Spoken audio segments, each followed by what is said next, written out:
Les vrais sujets.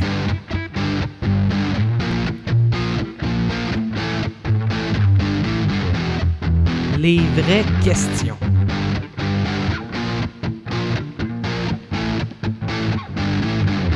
Les vrais débats.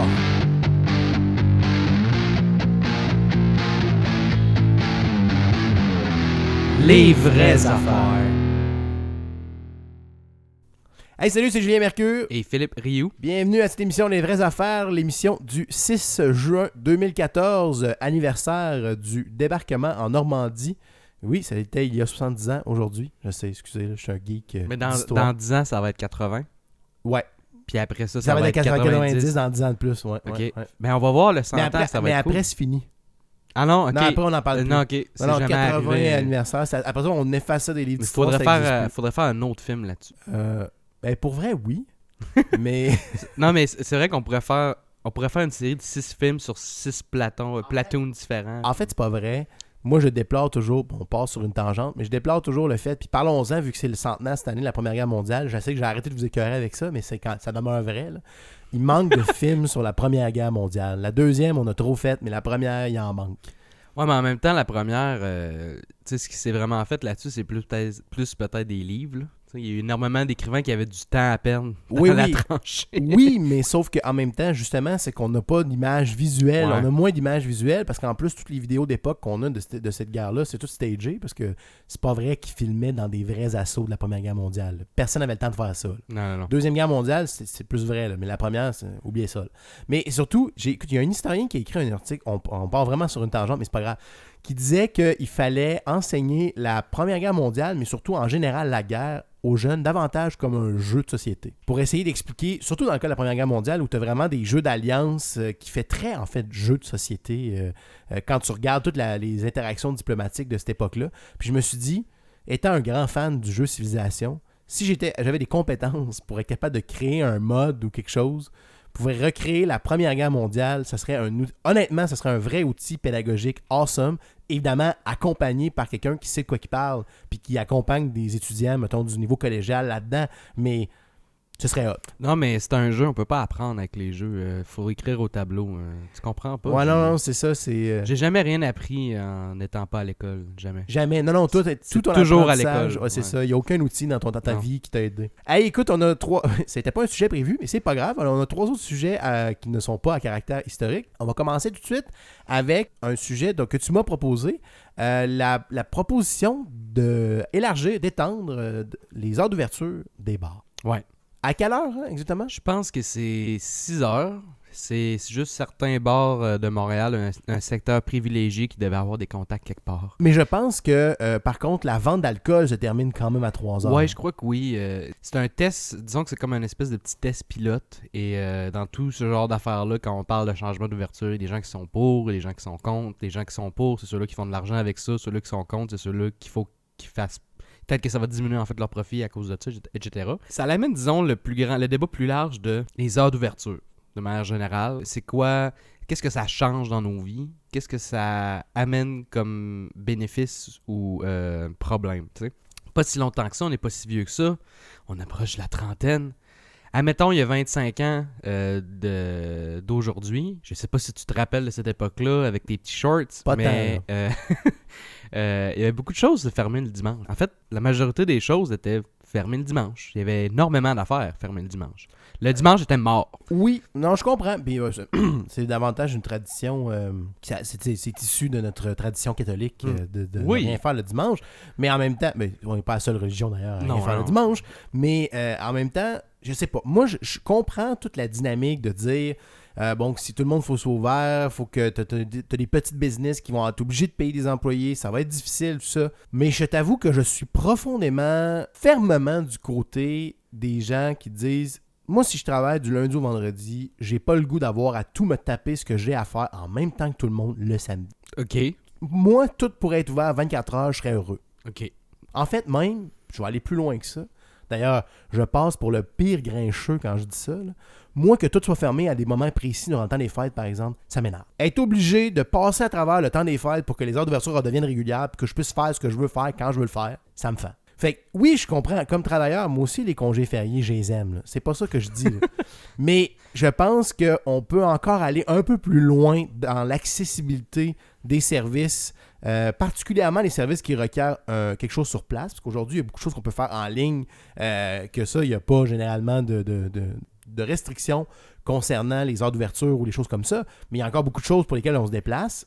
Puis moi, j'aime ça, faire ça quand je veux le faire. Ça amène la question, qu'est-ce qui vaut la peine d'être ouvert 24 heures ou... tu sais, des bureaux gouvernementaux, tu laisserais pas ça vraiment ouvert 24 heures. Je suis davantage dans le détail puis les services. Ouais, les services de manière générale. Mais rendu là, on se demande, on regarde ça parce que les bars, c'est sûr qu'il y a une logique de gens qui veillent tard et tout ça. Les gens veulent faire quelque chose, passer 3 heures et... OK, bon, ça c'est compréhensible.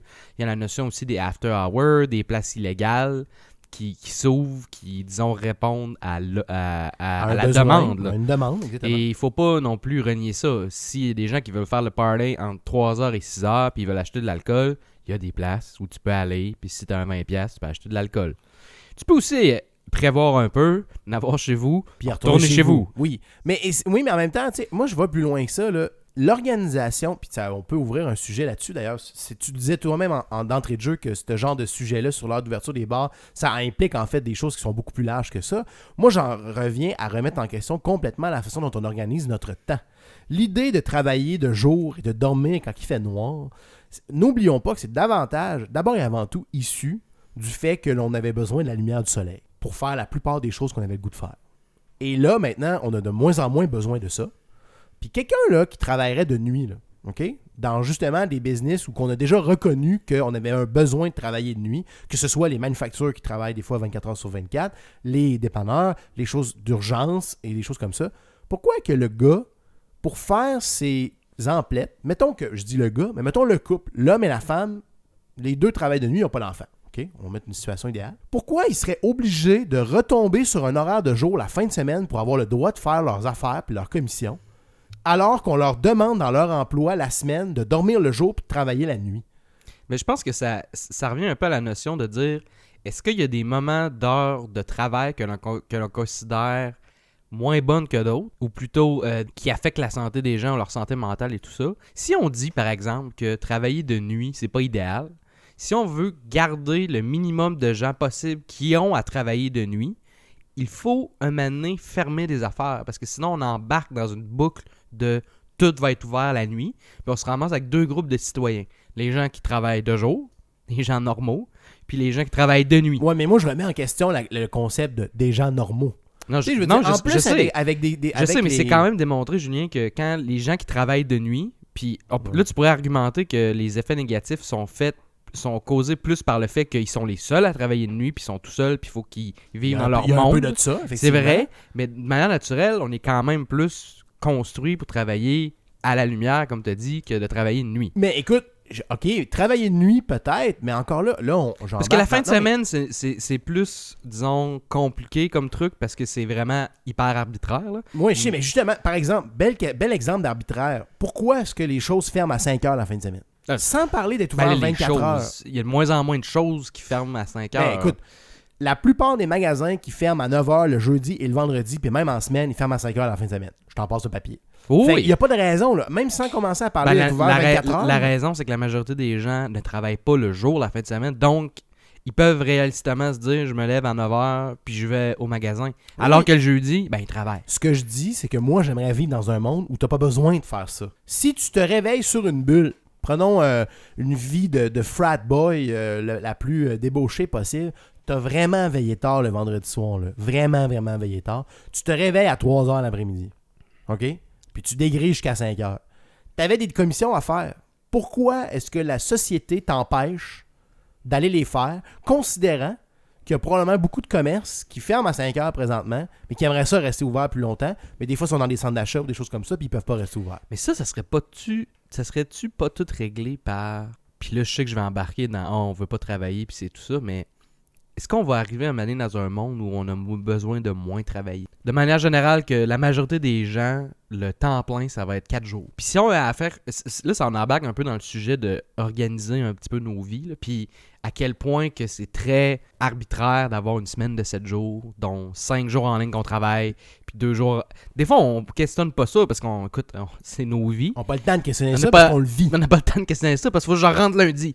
Mais y a-tu moyen de mieux faire ça? Est-ce que avoir 2 jours off samedi dimanche puis un dans le milieu de la semaine comme le mercredi serait pas idéal pour régler plein de ces affaires-là? Mais ça va plus loin que ça, parce que ça, c'est l'organisation de la semaine. Mais moi, j'en reviens à ce que je te disais. Oui, c'est vrai que l'être humain reçoit beaucoup de bénéfices de travailler, d'être à la lumière, de travailler de jour.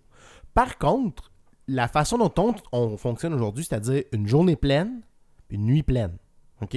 Un 10-12 heures, 16 heures, puis un 8 heures de sommeil, mettons. Ça, là, c'est assez récent, encore là. Ouais, c'est Au vrai. Moyen-Âge, par exemple, OK?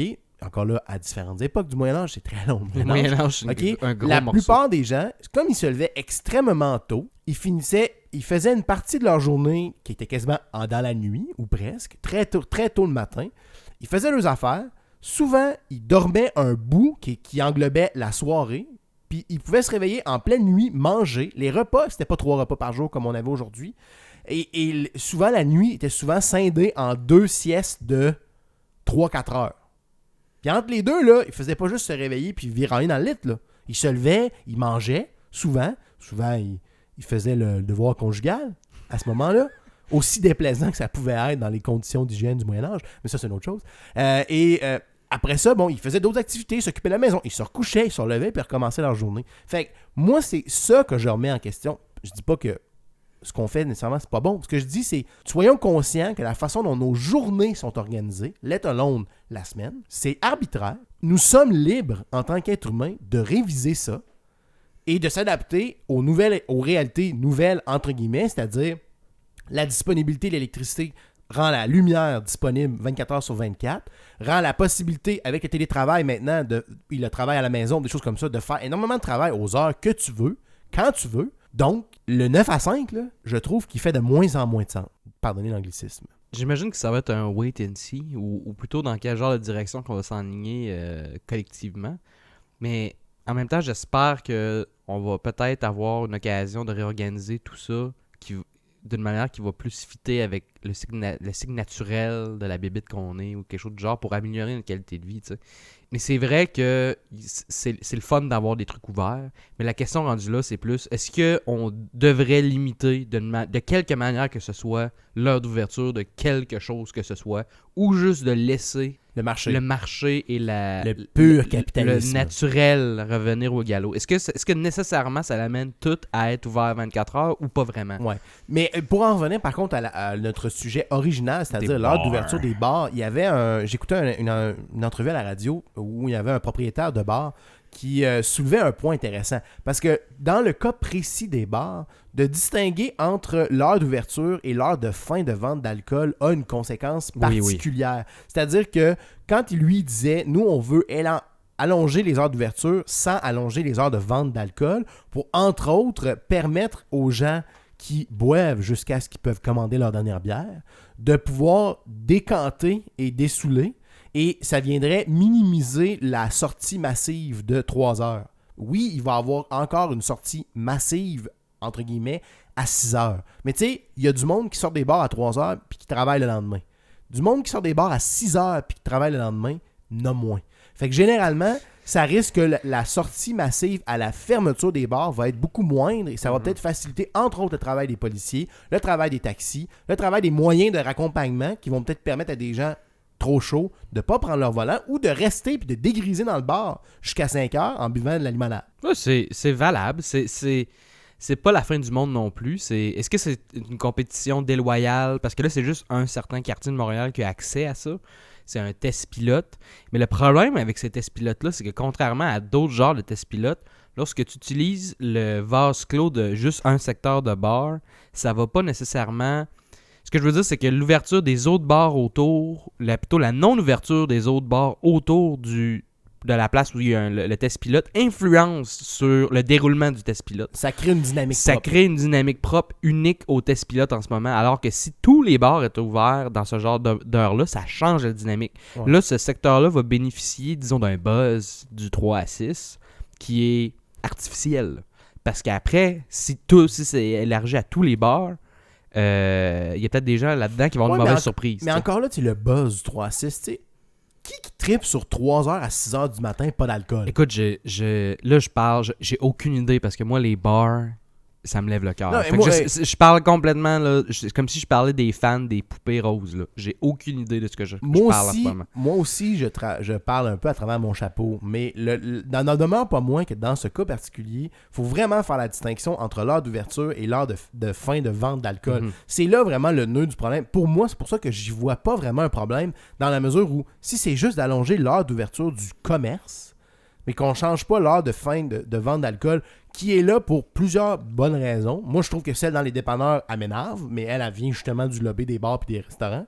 Mais le 3 heures pour les bars, je trouve ça quand même logique.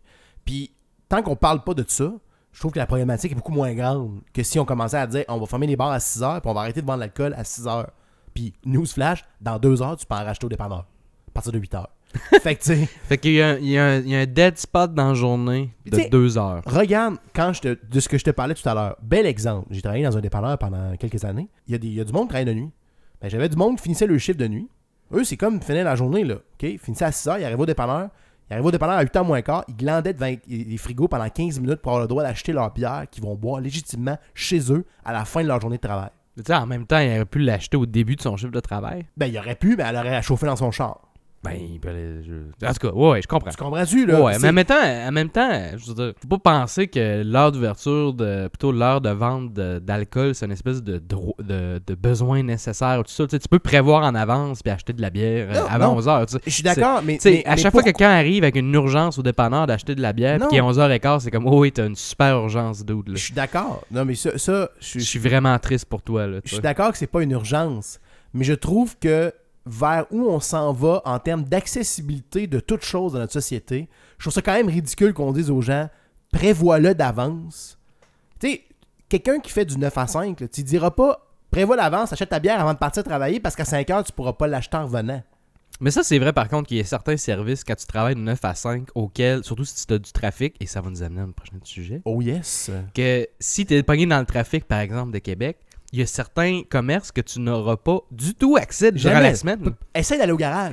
Tu pourras pas. S'il faut que tu prennes une journée off à job pour aller à la banque ou faire autre patente qui ferme aussitôt que ça. Aller à la banque, fais la- ça vite parce que c'est ouvert une demi-heure. Mais si on parle d'ouverture d'alcool, un des gros problèmes selon moi, c'est l'heure d'ouverture de la SAQ. Tu sais. Ça, je veux dire, ça honnêtement, là, ça c'est un espèce de petit vase clos qui semble ignorer le reste de l'univers. Là. C'est capoté des fois à quel point que ces affaires-là ferment. Donc, on remarque qu'on pourrait faire un lien avec les banques. La seule différence, c'est qu'on n'a pas de contrôle de ces banques. Oui. Ça, en effet. Ça, là, c'est une grosse aberration. Parce que Oui. les banques aussi, c'est aberrant. C'est ridicule. Je veux dire, encore là, on a de moins en moins besoin d'aller au comptoir, oui, de jaser avec la petite madame ou le petit Ben monsieur oui, qui est là. OK? Mais encore là, même si on a moins besoin, 11 à 2, là. J'ai déjà vu C'est ça. Hein? ridicule Ah, moi, comme heure d'ouverture. Un moment donné, j'étais chez nous, j'étais en congé, tout ça, puis il était 3h10. Je me disais, ben là, à la caisse, c'était fermé.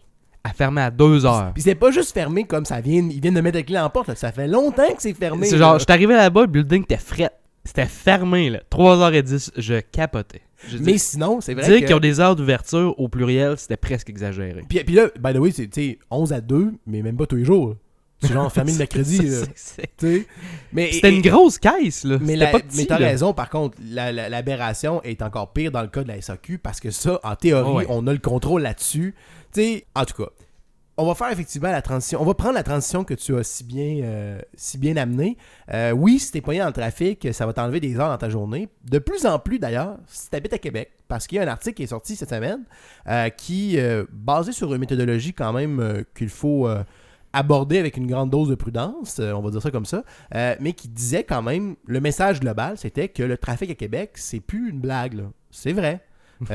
Oui, Ouais. oui, c'est probablement davantage vrai à cause des nombreux travaux qui portent sur des parts importantes de la structure. Écoute, cet été, ça s'en vient. Ils attendent juste que le festival d'été finisse là, et ils éventrent Grande Allée et Boulevard Laurier. À longueur? Pas à longueur, mais des sections Ouais. ont du plaisir. Mais n'empêche que, dans l'article, ce qu'il mentionnait entre autres, c'est que le parc automobile de Québec a augmenté de 70 000 véhicules dans les 5 dernières années. Ouais. Fait que, Sur la population, c'est non négligeable. travaux, pas travaux, là, c'est plus vrai maintenant que le trafic à Québec, c'est juste, ça va tranquillement. Là. Non.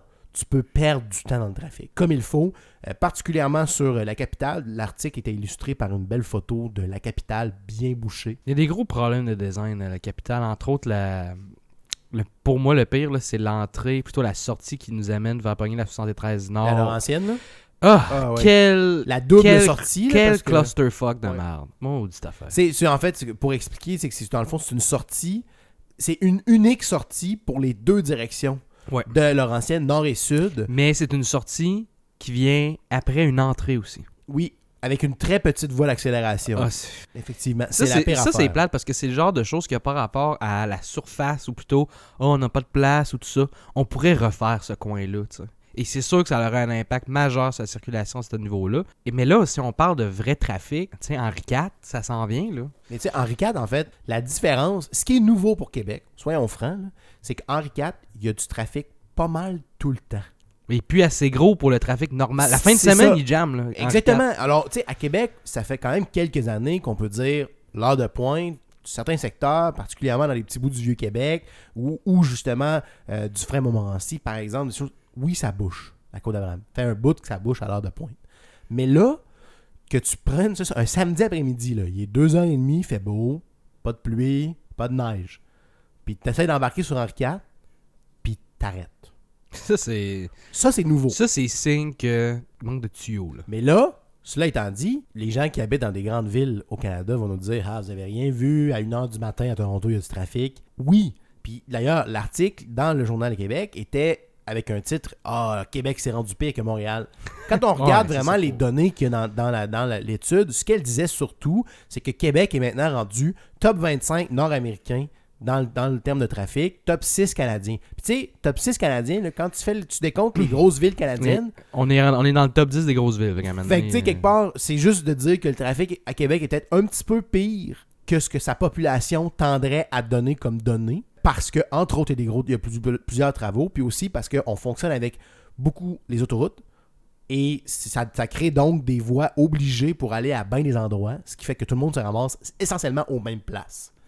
Est-ce qu'il y a des grosses solutions au niveau du trafic à Québec, tu sais, à part le système de transport en commun? Est-ce qu'il y a une solution? Est-ce qu'il y a vraiment une piste de solution autre que juste faire plus d'asphalte? Tu sais? Non, ben, je pense, Est-ce que est-ce que ça en soi n'est pas une fausse solution aussi? C'est ça qu'il y a certains Plus de routes, théoriciens du trafic qui semblent changer d'opinion.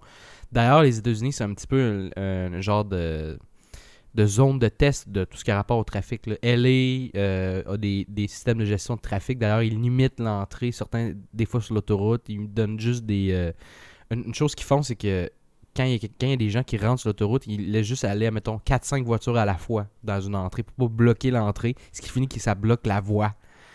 La voie de droite, par exemple, chose-là. Et aussi la notion d'autoroute, même dans les villes, certains théoriciens disent que une autoroute dans une ville, c'est pas bon. Parce que ça t'éloigne souvent plus de ton objectif. Mais tu me fais penser que tu viens peut-être de me fournir la réponse à une interrogation que j'ai depuis quelques mois maintenant. À beaucoup d'endroits à Québec, dans les entrées d'autoroute, ils ont installé des barrières marquées « entrée barrée » qui n'ont jamais été utilisées. Là. Les barrières sont là, mais sont juste toujours ouvertes. Puis là, au début, je me disais c'est parce qu'ils prévoyaient faire des travaux et éventuellement barrer ça, mais pas du tout.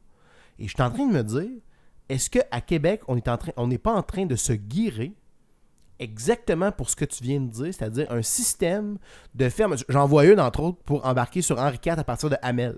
Henri IV direction sud, il y a une barrière qui peut se fermer. Ben, si tu as une caméra qui montre qu'Henri IV, là, c'est bouché comme le bon Dieu, là, ben pourquoi tu laisserais continuer à rentrer des chars? Tu vas juste back-upper sur Hamel. Dis au monde de continuer tout droit d'aller prendre notre autoroute. Oui. C'est ça, c'est ce genre de truc-là qui... C'est peut-être ça. Tu sais, notre gestion de trafic, ça se limite à certains panneaux qui nous indiquent d'avance que anyway, t'es pogné pour pogner comme trafic en avant. Ouais, mais ça, c'est une chose. Et il y a aussi la gestion du trafic qui se fait au niveau des radios. Dans le sens que les radios vont te dire prenez Henri IV au lieu du Plessis ou l'inverse. De plus en mais plus. pour vrai, il y aurait peut-être une manière de gérer mieux que ça en informant directement les gens de ça. T'sais. Mais de plus en plus, Google Maps, entre autres aussi, va te dire qu'il y a du trafic. Mais ça aussi, c'est une chose. Les panneaux là, pour annoncer que tel pont est bouché ou telle autoroute, là, remonte il y a 10-15 ans, là, puis annonce aux gens que tu vas dépenser ne serait-ce que quelques centaines de dollars pour mettre des panneaux puis annoncer le trafic à Québec. Moi, on va rire de toi. Mais en même temps, c'est le fun. Ça, mais non, mais c'est parce que maintenant, c'est rendu une évidence pour nous, puis on s'en sert, puis j'avoue que moi-même, 2-3 fois, ça m'a évité du trouble parce que j'ai vu puis j'ai pris une autre sortie. Mais il y a 15 ans, j'aurais ri de quelqu'un qui aurait pas posé ça parce que je me disais, on a du trafic à Québec. Au pire, tu vas perdre 2 minutes. Pourquoi tu mettrais des panneaux pour rien? Mais c'était rendu nécessaire. Mais tu sais, quand tu dis le trafic à Québec, c'est drôle parce que si les gens de Québec pensent que c'est nouveau le trafic, quand tu habites à Québec, et c'est là justement la limite de l'étude de TomTom, c'est que pour les gens qui habitent sur la rive sud de Québec, le trafic, ça a toujours été quelque chose qui existe parce que leur vie est dirigée par le goulot d'étranglement obligatoire des ponts. Mais Québec, pour revenir à ta question originale, en fait, non, la solution passe probablement pas par davantage d'asphalte parce que Québec, ce n'est que des goulots d'étranglement. Le Cap Diamant est tellement à pic, particulièrement sur une surface, que tu as un nombre limité de chemins d'accès pour passer de en haut vers en bas. Et un peu le même principe de l'autre bord, parce qu'en plus, en bas, tu as la rivière Saint-Charles qu'il faut que tu traverses à un moment donné. Fait que dans tous les cas, là, ce qui autour de Québec, plus tu as le fleuve pendant comme 3 gros T. Là. Donc, si tu pars de Québec ou que tu veux aller à Québec, puis c'est pour ça que c'est là que se situe essentiellement le trafic, parce que c'est beaucoup moins dans les banlieues, tu as quelques passages obligés. Puis avant, on s'en tirait bien parce qu'il n'y avait juste pas assez de monde, ou pas assez de chars, pour être plus précis. Là, il y en a trop. Et on se rend compte que on améliore les passages. On peut rajouter une voie peut-être, là, mais on n'a pas tant de place que ça. Là.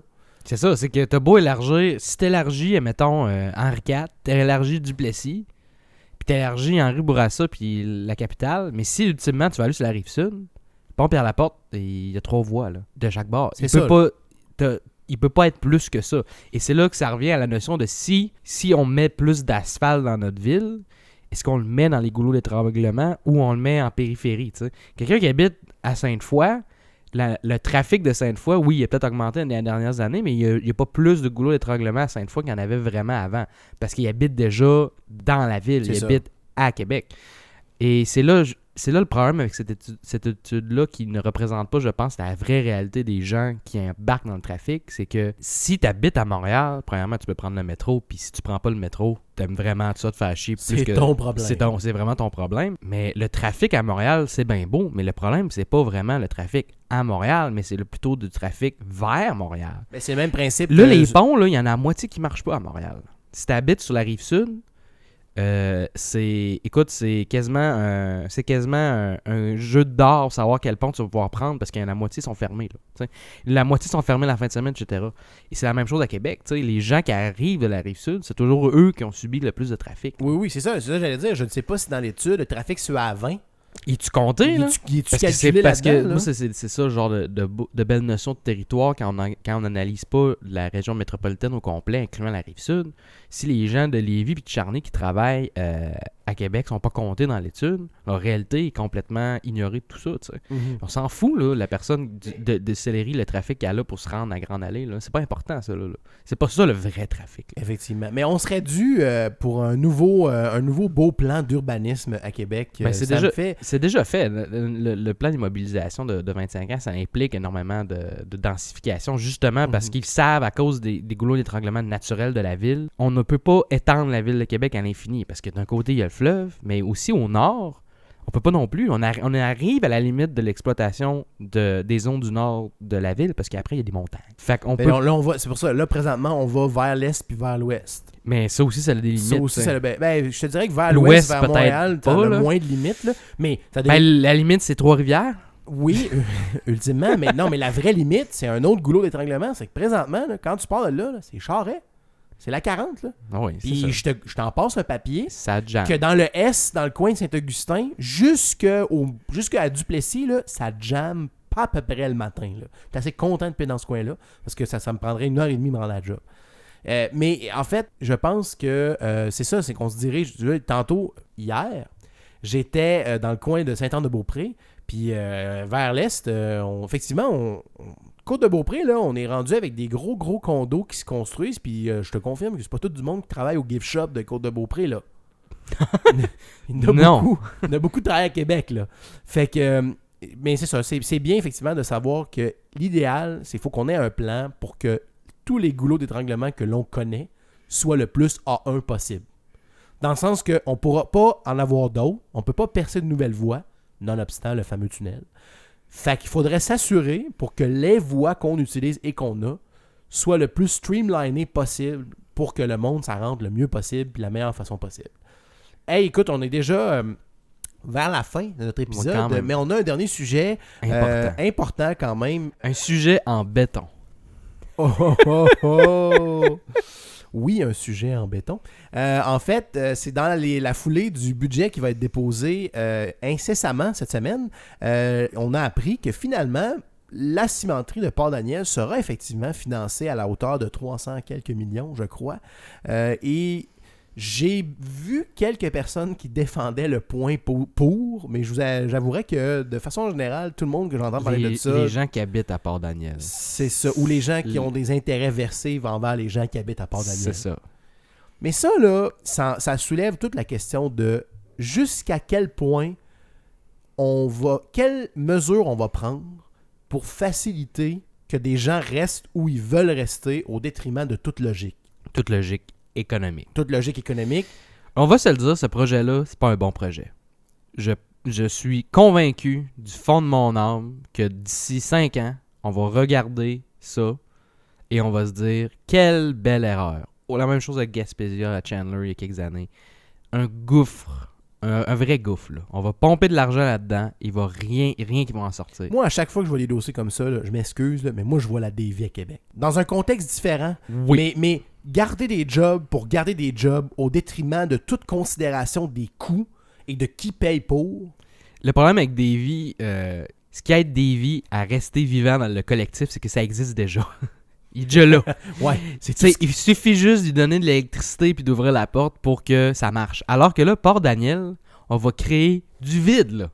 Une cimenterie à Port-Daniel. Qui, selon les gens qui travaillent dans le marché du béton, c'est sûr qu'eux autres sont jamais pour la compétition, mais ils disent, écoute, personne travaille, personne fonctionne à pleine capacité ici. Fait qu'il n'y a pas de besoin de ciment, là. Et là, il y a des gens qui sont probablement bien placés au niveau du gouvernement, qui ont réussi à convaincre du monde haut placé qu'il faudrait investir des centaines de millions de dollars dans un projet de ciment. Quand on chiale là, sur la création du Colisée de Québec, là, c'est à peu près le même coût que le Colisée de Québec. Et en termes d'investissement du gouvernement provincial, c'est moins. Beaucoup moins. C'est plus que le Colisée de Québec. Et on parle d'un Colisée dans une ville de bientôt de 800 000 qui s'enligne vers le 1 million d'habitants, qui va faire travailler plus de monde que ça. Là, on parle de fin fond de la Gaspésie. Et Dieu m'en garde, j'ai rien contre le fin fond de la Gaspésie, je viens de là. Mais si je viens de là, je sais qu'il y a des money pits là-bas. Puis depuis que la pêche marche plus en Gaspésie, à part pour amener des jobs, à part les jobs de tourisme qui naissent du fait que la Gaspésie, c'est beau puis c'est le fun de passer du temps là, tu peux pas vraiment créer de la job. Si tu fais une manufacture là, tu te shoots dans le pied parce qu'il faut que tu déplaces ta production ailleurs. Il faut que tu déplaces ta production de là vers quelque part d'autre parce qu'il n'y a pas de marché là. Il n'y a personne là. C'est pas là ton marché naturel. Fait que c'est... Écoute, ça va être une erreur. Et ils n'ont pas voulu... La CAQ, pendant la campagne électorale, s'est prononcée très contre ce projet-là, juste avec une espèce de calcul comptable de dire, là, on va mettre tant d'argent mais c'était quelque chose pour avoir tant de jobs. C'est quelque chose comme 1,5 à 2 millions de dollars par job. Je veux dire, tant qu'à ça, là, donnez-leur 1 million de dollars, puis regardez-les acheter des maisons, puis des skidoo, puis ça va faire rouler l'économie autant. Là. Pour vrai, là.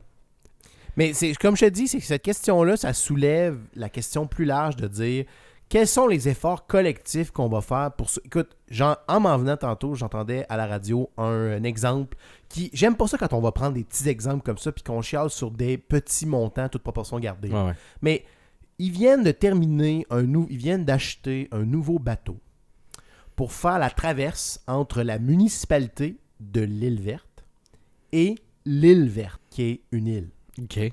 L'Île Verte n'est pas une île, c'est la municipalité, mais il y a une petite île qui s'appelle l'Île Verte à côté. OK. Puis il y a un traversier. Sur l'Île Verte, il y a 49 habitants. OK. L'été, il y en a 300. OK. OK, juste pour donner une idée. Il y a un traversier saisonnier et les coûts d'acquisition du bateau et de la remodélisation des quais pour que ça fitte, c'est 10,5 millions OK. de dollars pour des passages qui comptent en moyenne 12 passagers. Nous avons investi, alors je pense que c'est comme 90% financé par le public, un montant très élevé pour permettre à 49 personnes de rester sur l'île verte. Je les aime beaucoup, ces gens-là. Je ne les ai pas rencontrés, là. Je les aime beaucoup. Mais ça soulève quand même la question. Collectivement, nous sommes en train de financer le choix de vie de ces gens-là de rester là. Je ne suis même pas en train de dire que c'est une bonne ou une mauvaise chose. Je suis en train de dire que quand on regarde des dossiers comme la cimenterie de Port-Daniel, des dossiers comme celui-là, qui est en comparaison des PKD, là, 10 millions, là, on s'en sac. Là.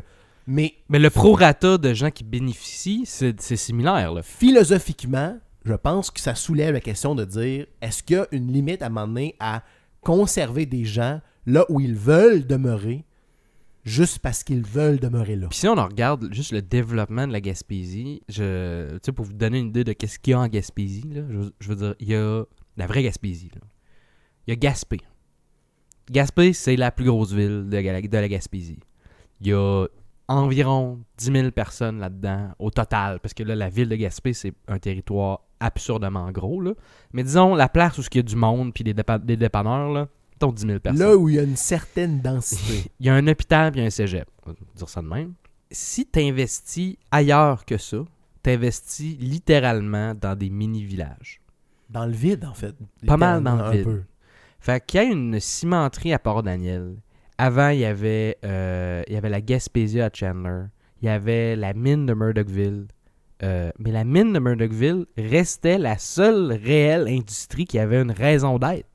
Parce que la mine est là. Il y avait du cuivre là que tu creuses puis tu le ships. Puis une mine, contrairement à une cimenterie, tu peux pas te décider à use. Parce que le cuivre, il est use. Tu sais, justement, là, est-ce que Gaspé aurait pas bénéficié à la hauteur bien plus élevée de cet investissement de 300 millions quelque, là? Ben oui. Parce que Gaspé, c'est un hub qui permet au reste de la Gaspésie de survivre, d'avoir des services. Alors que Port-Daniel, ce que je veux dire, c'est que si tu vis dans un mini-village de la Gaspésie, tu vis dans un mini-village de la Gaspésie. Ça veut dire quoi, ça? Ça veut dire qu'il y a peut-être des gens qui vivent de la business du tourisme 2 mois par année. Ça veut dire que si tu es chanceux, il y a des pêcheurs qui pêchent quelque chose qui reste dans le golfe du Saint-Laurent. Puis sinon, il y a du monde peut-être qui bûche du bois.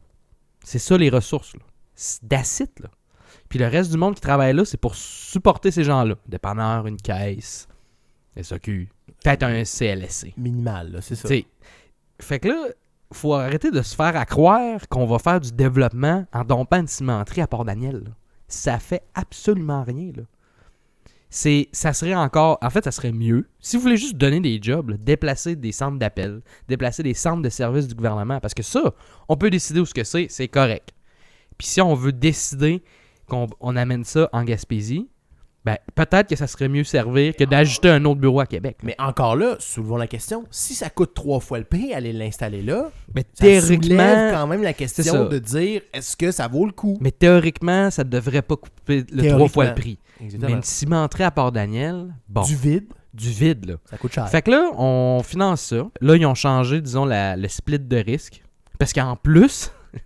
on assumait la majorité des risques. Fait que là, finalement, il y avait une business là-dedans qu'il n'y avait rien à perdre. Là. Des gens qui ont dit, nous, on va faire une cimenterie à Port-Daniel, puis si ça fait de l'argent, ben, tant mieux pour nous. Puis si ça fait pas d'argent, ben, tant pis pour le Québec. Mais tant mieux pour vous, parce que vous auriez rien risqué. C'est ça. Mais au pire, on aurait fait une cimenterie puis j'aurais eu un salaire pendant un moment. Tu sais, c'est vraiment une belle logique. Puis pour ultimement, 200 jobs si ça roule à plein régime. Là. 200. 350 millions. C'est fascinant. Écoute, espérons que le budget provincial ne nous réservera pas aux d'autres belles surprises du style de la cimenterie de Port-Neuf. C'est pas une surprise parce qu'on le savait, là, mais que ça soit confirmé comme ça, c'est un peu plate pareil. Donc espérons qu'il n'y aura pas d'autres décisions comme ça qu'on aura à déplorer. Cela dit, on aura la chance d'en reparler à notre prochaine émission parce que ça sera tout pour cette semaine. Donc il ne nous reste plus qu'à nous souhaiter et à souhaiter à nos auditeurs bonne semaine. Si vous avez des questions, des commentaires ou des menaces, c'est lesvraiesaffaires@gmail.com. À chaque vendredi, on pose dans les subreddits de Québec et Montréal. Si vous voulez venir nous jaser, c'est là que ça se passe. Puis aussi et surtout, abonnez-vous à notre canal YouTube. Ouais.